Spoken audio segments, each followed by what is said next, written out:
ভারত থেকে কিছু পণ্য আমদানিতে নিষেধাজ্ঞা আরোপ করেছে বাংলাদেশ।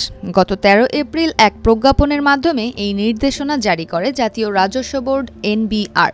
যদিও প্রজ্ঞাপনটি এনবিআর এর ওয়েবসাইটে প্রকাশ করা হয়েছে ১৫ এপ্রিলে। ভারত থেকে আমদানি নিষেধাজ্ঞা তালিকায় রয়েছে duplex board, news print, kraft paper, cigarette paper, মাছ, সুতা, আলু, গুঁড়া দুধ, tobacco, radio TV parts, cycle ও motor parts, formica sheet, ceramic ware, sanitary ware, stainless steel ware, marble slab ও টাইলস এবং মিক্সড ফেব্রিক্স। ১৩ এপ্রিল জারি করা প্রজ্ঞাপনে নেপাল ও ভুটান থেকে আলু ও সুতা আমদানির ক্ষেত্রেও নিষেধাজ্ঞা দিয়েছে এনবিআর।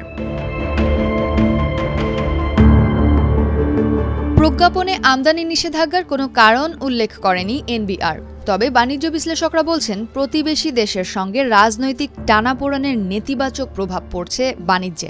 এর আগে গত ৮ এপ্রিল বাংলাদেশকে দেওয়া ট্রান্সশিপমেন্ট সুবিধা বাতিল করে ভারত সরকার।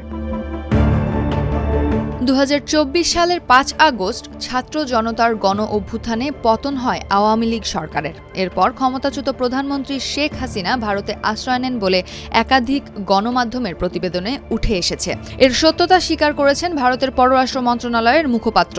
তাকে ফেরত চেয়ে বাংলাদেশের অন্তর্বর্তী সরকারের পক্ষ থেকে যোগাযোগ করা হলেও ইতিবাচক সাড়া দেয়নি দিল্লি। এরপর থেকেই দুই দেশের মধ্যে সম্পর্কের অদৃশ্য টানাপোড়েন চলছে।